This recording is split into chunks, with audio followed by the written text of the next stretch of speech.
हाँ भाई, चलो आज हम लोग बात करते हैं यूनिट 2 के इम्पॉर्टेंट क्वेश्चंस की। यूनिट 1 बता चुके हैं, यूनिट 2 देख लो। और यही क्वेश्चन एग्ज़ाम के लिए प्रिपेयर करने हैं। एग्ज़ाम में जो क्वेश्चन आने वाले हैं तुम लोगों के, इन्हीं में से आएंगे। इनको तैयार कर लो, आराम से क्वेश्चन हो जाएंगे। देखो पहला क्वेश्चन जो है एंट्रोपी का है। पहले तो देख लो यूनिट 2 में है क्या। यूनिट 2 में तुम लोगों के थर्मोडायनेमिक्स सेकंड और केमिकल इक्विलिब्रिया का थोड़ा सा पार्ट। केमिकल इक्विलिब्रिया में सिर्फ ली चैटेलियर प्रिंसिपल और वांट ऑफ आइसोकोर और आइसोथर्म, क्लासियस क्लैपेरॉन इक्वेशन, ये 4 टॉपिक हैं। थर्मोडायनेमिक्स सेकंड में need of second law, limitation of first law और इसके अलग अलग स्टेटमेंट सेकंड लॉ के, Carnot cycle, entropy, Gibbs free energy और वर्क फंक्शन, ये सिलेबस है। इसमें से एंट्रोपी का क्वेश्चन हर बार आता है। मतलब एक भी ईयर ऐसा नहीं है जिसमें एंट्रोपी ना पूछा गया हो, बस तरीका अलग अलग होता है। जैसे इस बार सबसे ज़्यादा चांस हैं इसके आने के।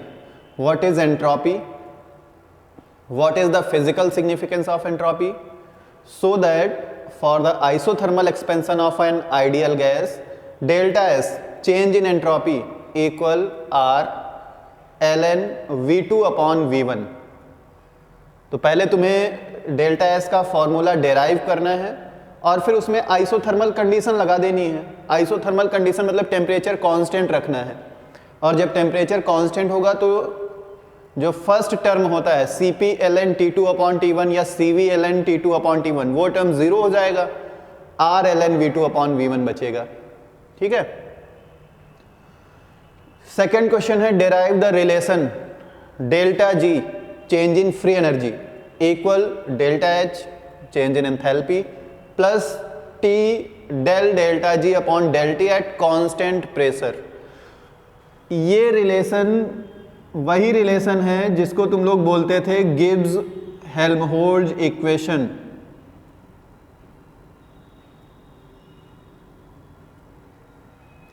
बहुत आता है एग्जाम में। इसके बाद थर्ड क्वेश्चन, ये न्यूमेरिकल है। हाँ, यहाँ पे थोड़ा सा हमें कुछ बातें बतानी है। एक न्यूमेरिकल एंट्रोपी कैलकुलेट करने के लिए हमेशा आता है। सबसे ज़्यादा सेम डेटा यही आया है एग्ज़ाम में अभी तक। इसके अलावा कभी कभी थोड़ा सा डेटा चेंज करते हैं। जैसे हो सकता है एग्ज़ाम में हमने यहाँ पे 6 मोल लिया है, एग्ज़ाम में हो सकता है 5 मोल दे दे।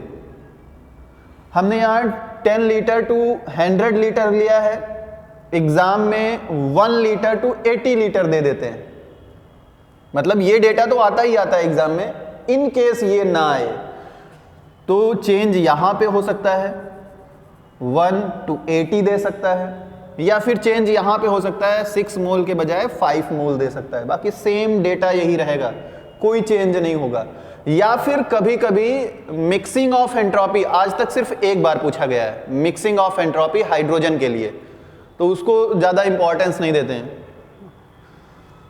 इसके बाद अगला क्वेश्चन, इसको सॉल्व कर लोगे ना, ये सॉल्व कर लेना। अगर ना हो पाए तो हमने बोला था कांटेक्ट करो, सॉल्यूशन मिल जाएगा।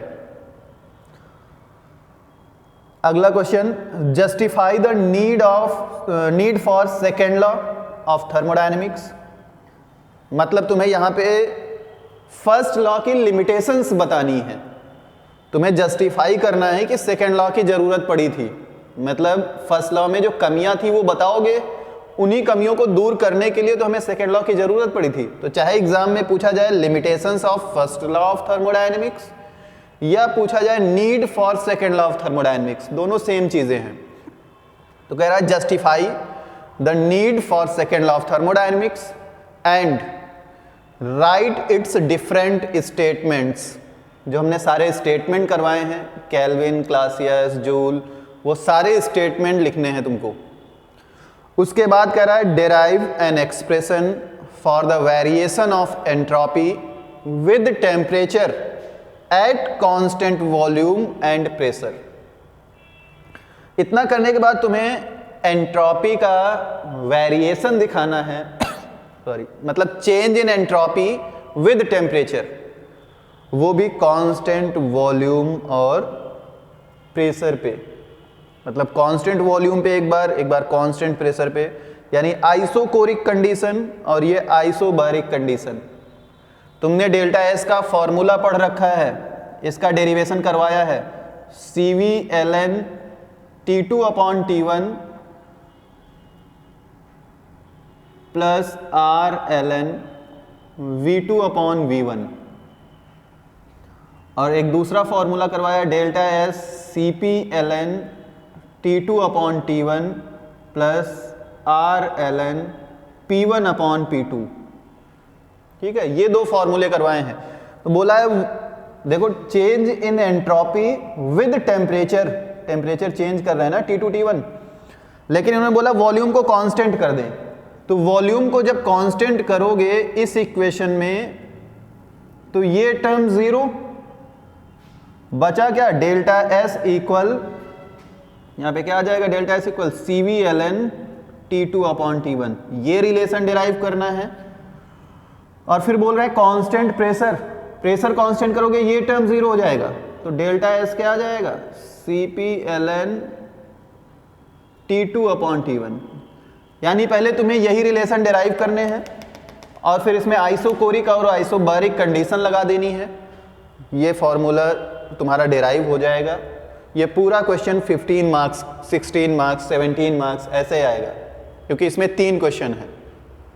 उसके बाद एक सबसे ज़्यादा पूछा जाने वाला क्वेश्चन, मतलब लगभग पर ईयर आता है, लैंग्वेज चेंज हो सकती है। जैसे इस बार पूछा, इस बार आ सकता है, so that for an irreversible process delta S change in entropy of the system plus change in entropy of the surrounding is greater than zero.